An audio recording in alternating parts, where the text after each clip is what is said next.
Welcome, Celine. It is so great to have you with us here on Bloom. We're just so appreciative that you would come on today and do this interview with us. Thank you for having me. It's my big pleasure. Wonderful. So, I'm just going to share with the audience a little bit about how you and I met and then ask you to give a brief bio. So, between the years of 2013 and 2016, I was living and working in Japan. And I believe Celine was almost the exact, I think we were almost to the month or two working at the same time there. And in February of 2016, we met at American Chamber of Commerce Japan's event. They had a Women in Business event that I went to, and Celine was the guest speaker that night. And we sat at the same table and ended up riding home on the train together that night and found out, oh my gosh, our apartments are a few blocks from each other. Our companies are a few blocks from each other. We worked at different companies, but we were like, how have we been in the same city, in the same industry for almost 3 years and didn't meet? But we had that wonderful chance and have been connected ever since. So, Celine, share a little bit about just your bio. Give us an overview on yourself. Yes, my pleasure.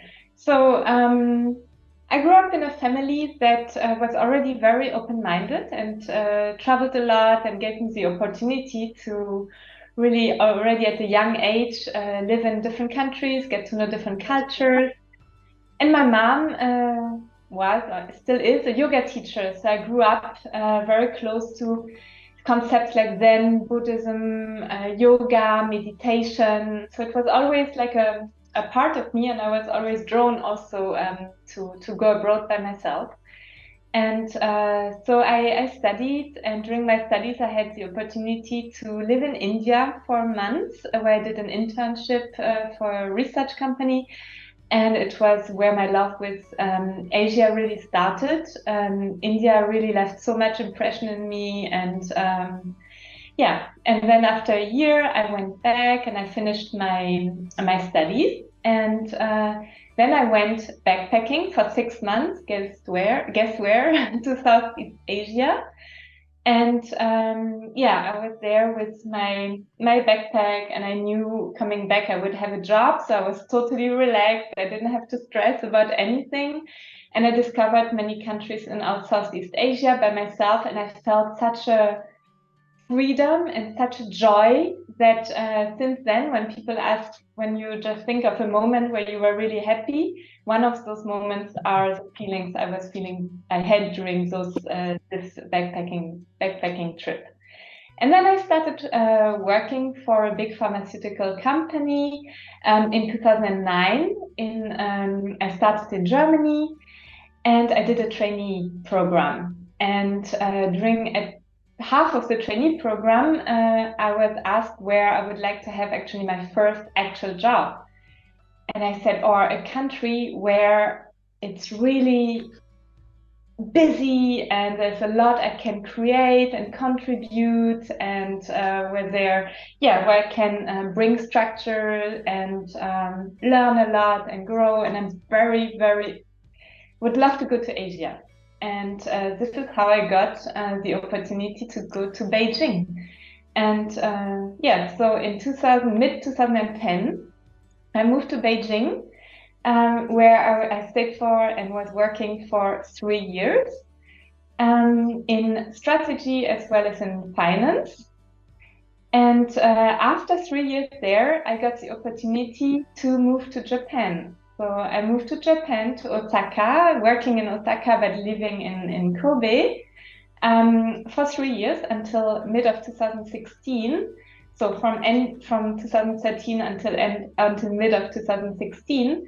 And there I was working on the ground as a product manager, launching a new product in the Japanese market. And after that, mid of 2016, I went back to Germany. And since then, I'm based in Berlin, and I work in global roles. Yeah, and I'm loving it. I just started a new job a month ago. Yeah. Wonderful. Just Uh, and quickly, and I know this, but share with the rest of the audience about your, from a personal perspective, when you were in China, met someone, and then what happened in Japan. Just share a little bit about that before we get into more of your professional life. Yes, with pleasure. So when I was in China, actually one of the first person I met became my husband. So I fell in love with a Chinese man, and yeah, we had a very passionate relationship and love journey in China, and then we moved together to Japan, where I also gave birth to my daughter in 2016 in April. And yeah, then we moved back together to Berlin in summer of 2016 when my daughter Leonie was 4 months old. So yeah, now she turned 7 in April. Yeah, and I became a single mom. So when Leonie was 1 year old, we separated with her dad. He's still in Berlin. We still have good contact. But a new journey started as a single mother 6 years ago. Wonderful. Thank you. Wow, it's amazing all the travels that you had, Europe, China, Japan, across Asia. I'm interested in hearing about your professional journey and having worked in Germany and then China and Japan. Can you share a little bit about, your experiences there, maybe some of the differences that you worked through in each of those countries in your roles? Yes, so there's so many differences. So in China, I really I faced, yeah, actually in the countries I faced very different opportunities and also challenges. In China, I felt a strong dynamism. Everything, it was very flexible. Everything went quickly. Decisions were made very fast. It didn't have to be all. It was always in the process. As we were learning, we were doing and improving. So it was working as doing and always as a progress. And this changed a lot when I when I moved to Japan, where everything the process description phase was much longer. So everything had to be really right on paper before you get into implementation. And this was a big difference in my working in my working in my everyday life. Yeah, and actually there are so many differences. So I also learned Chinese and also Japanese as I was working really in the local organizations with also the HCPs in the local, so our customers in the local language. So this was also a very enriching experience for me. What I felt also is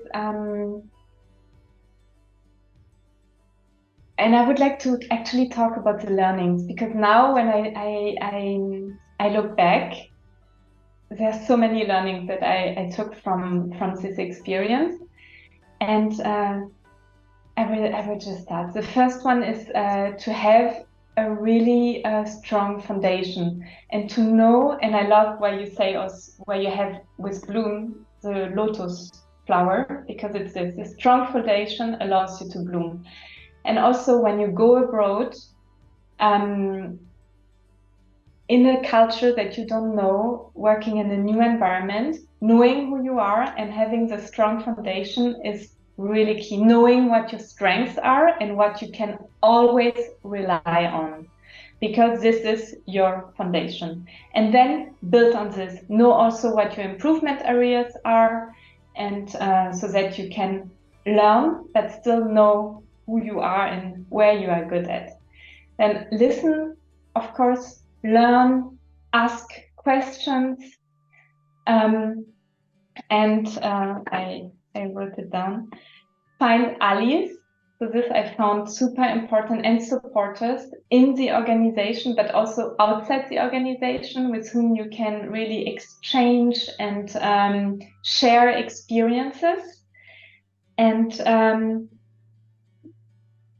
be very genuine and about and interested in the other, in the culture and in the people, professionally, but also personally, and to not be afraid to be vulnerable, because the right people will be there to really support and to help you grow.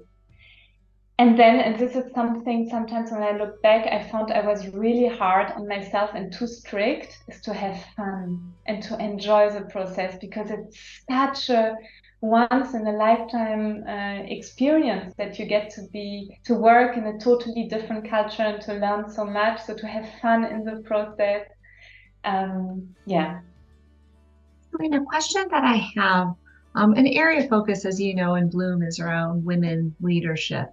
And raising our skills and capabilities as leaders. And you have such great learnings, and I think we can incorporate those.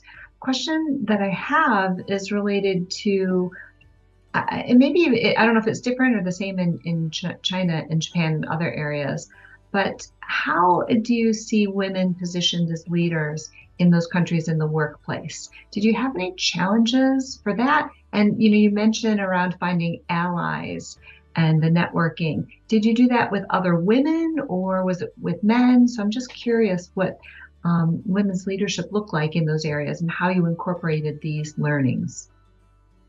Yeah, so yes, I faced challenges as a woman, especially in Japan. I must say, because I was working in a role with no given authority, so I was really on the ground as a young woman, not speaking Japanese yet. So I learned, but I was never Japanese and I never looked Japanese. So there were, many challenges to get heard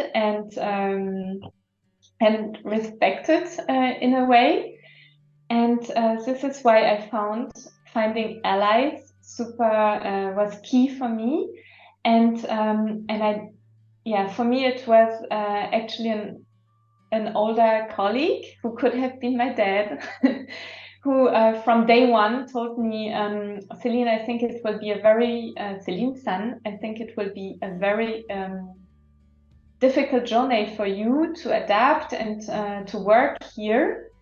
And I couldn't believe it. I was like, why? Because I came from China, where I was given a lot of empowerment to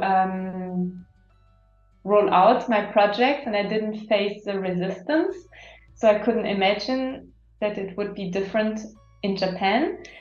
And it was this way. I faced a lot of resistance, and so he was right. And so I came back to him and I told him, yeah, you are right, but how can we do that, and how can I best support the organization to grow and bring in my skills? And and he became really a strong ally until the end. So now we are still very much in touch.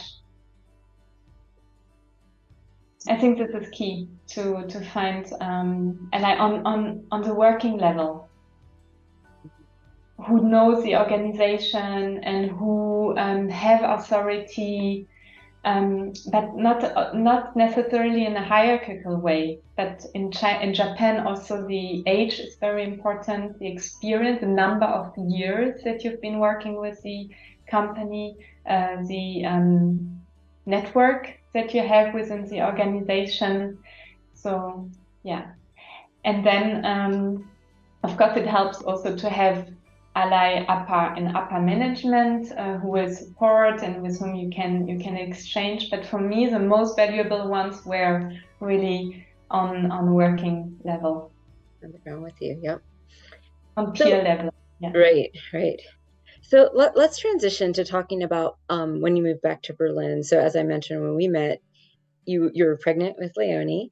And I just remember thinking like, wow, what a brave woman to have a child here in a foreign culture. And you had your maternity leave there. Then you moved back to Berlin. And so just talk, and I really, one of the reasons I thought this would be such a great interview for Bloom is there's a lot of women out there who are facing, being a single mother and the challenges that brings. And I know it wasn't immediate for you. It was after a year. But let's talk about that period of life, right? So you're back in Berlin, so you're in your home country. You are working in the same company that you've been in, so you have some traction there, but you go through this huge life change of becoming a single mom. What were some of the things that, share with us, whatever you're comfortable, the challenges that you faced in that, and then just how you made it through? What were the things that sort of got you through some of that challenging period? Yeah. Interestingly, the biggest challenge was myself, my shame to become a single mom. And the image that I thought people had about single mothers, to always have to justify myself or to be now in the stigma, and that was never what I envisioned. I always had this perfect family image that we would make it, we will have more children, that I would be continuously progressing in my career, that everything would go well as from outside standards, right? And this dream being crushed came with a huge shame for me, and this was the hardest part, actually, was to forgive myself and to love myself again, and to accept me fully and love myself fully as I am, as this single mom and my family alone with Leonie, and to be proud of it. How did then that of course shame came a lot of then came additional challenges, which are more from organizational perspective. I mean, I'm working full time. I love my job. And being there for my daughter, being there for my work, being there for my family, for my friends, everything. I mean, daily life, This was, of course, also challenging, but it came second. The first one was myself. How did that shame manifest for you? Was it something that you just didn't want to share with people, so you sort of hid that part of your life? Or what did those, like, how did it come up in your life and how you sort of operated? But I realized it by so I couldn't hide it, because it was it's not something you can hide when you're a single mom. You cannot make up a fake husband. At least I didn't.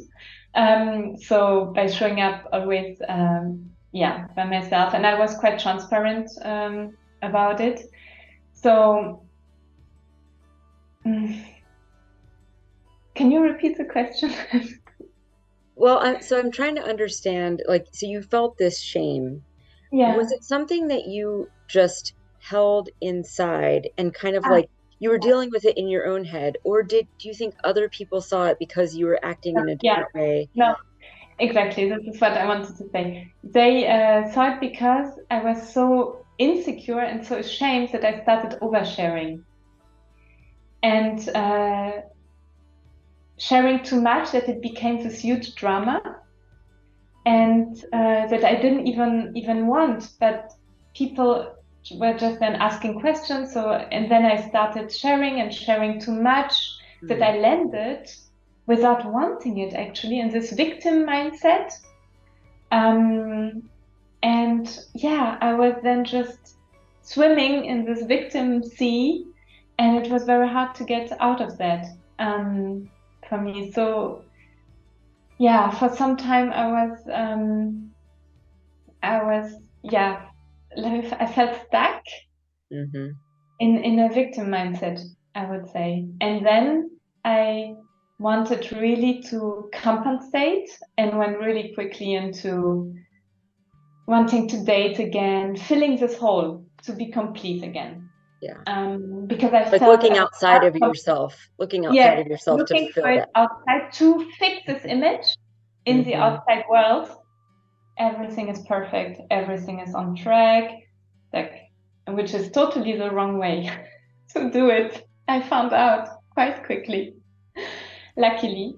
So this is why after some, relationship breakups, especially so first so short adventures and then actually a bigger one, where I felt actually I cannot fill this hole from this outside. It's clearly inside. And my last heartbreak last April. After that, I went on a journey, on a travel, on a sabbatical actually with my daughter, and we traveled the world for 4 months. And it was more than, and I took her to Asia, of course. we, we went to Bali, to Thailand, to Malaysia, to Sri Lanka, and to Turkey. And it was very much a mother-daughter symbiotic journey, but also a journey to myself, very much a healing journey to fully accept and love the small family that we are. Wow. How old was your daughter when you took her? She just turned 6. Okay, so It was 6. before Wow. she started school. Okay. Yeah, in September. In September last year, she entered school in first grade. So before that, it was such a intuition and inner knowing that Christmas in January 2022, I came back to work and I called my boss and I told him I have to do this. I will be away from April to September, to end of September. But don't worry, I have a plan. I will do everything until April. And when I come back, and I had everything figured out, but I have to do this. And we arranged. So I got the time off as a sabbatical. And then we left in April and came back end of August. And I still had the month of September to accompany her for the first month of school. It was very important for me, for her to have a smooth transition, and for me also to finish it's a continuous process, right? The journey to oneself, but to have time to let everything sink in. And and then I went back to work in end of September last year, and since then I feel very much also dedicated to my work, dedicated to my daughter, to my family. I know much better who I am and where I belong, and I'm proud of myself, and I would never look for it outside again. Céline, I'm so impressed with your own self-awareness, and it might have been different when you were going through it, when you were in this difficult time. Right now, I can see you can look back and see that you weren't in a good place, that you were struggling, and even just the reflections. It's very impressive. How, during that time, did you get the courage to say, I need a sabbatical, I need to do something different? Because I think that I don't know that many people will do that, because it's you had to have a lot of courage to be able to do that, to stop and then take this wonderful journey. How did you make that decision? I was just not happy. I was in this relationship.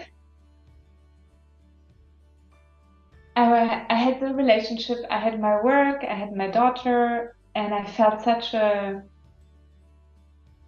hole within myself, just really unhappy. And so I was thinking, when did I feel the last time really, really happy? And one of the moments that always come up is during my backpacking trip that I told you at the beginning of the interview in 2008, before I started working. I was like, I would like to have this feeling again of knowing who I am and being free and being happy and just, yeah, being in peace.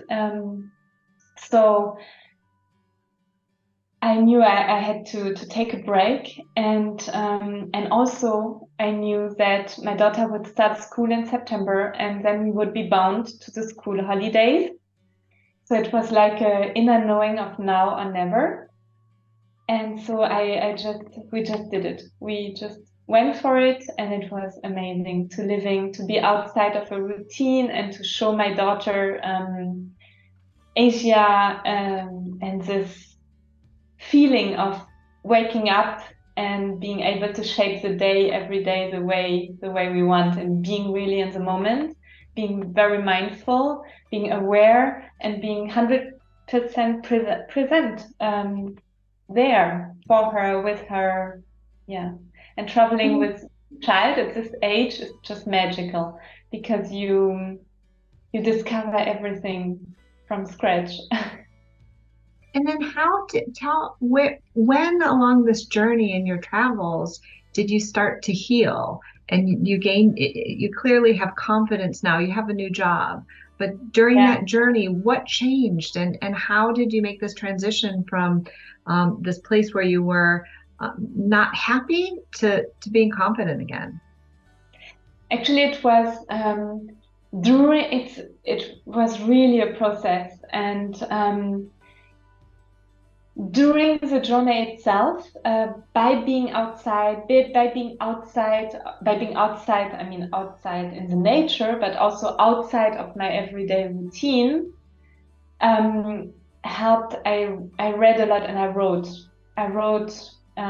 because of course I was healing from heartbreak, right? So I still had a lot of repetitive thoughts that were haunting me, and I wrote down to channel it, and I cannot tell you a single moment where I was like, oh, now it's I'm on the other side. No, it was a process, and it's continuing to be a process. But now I'm comfortable to sit in it and to know that it will pass, and those are the waves of life, right? And to really be in the process and sit also with those difficult feelings and not run away from them.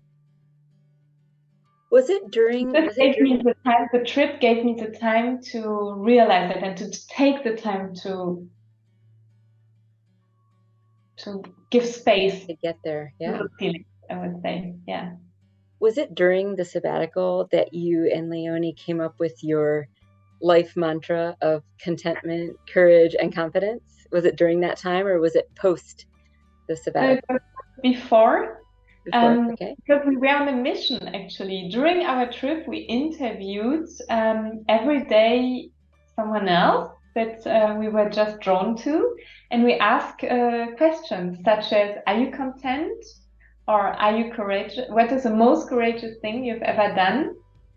And would you say that you are confident? And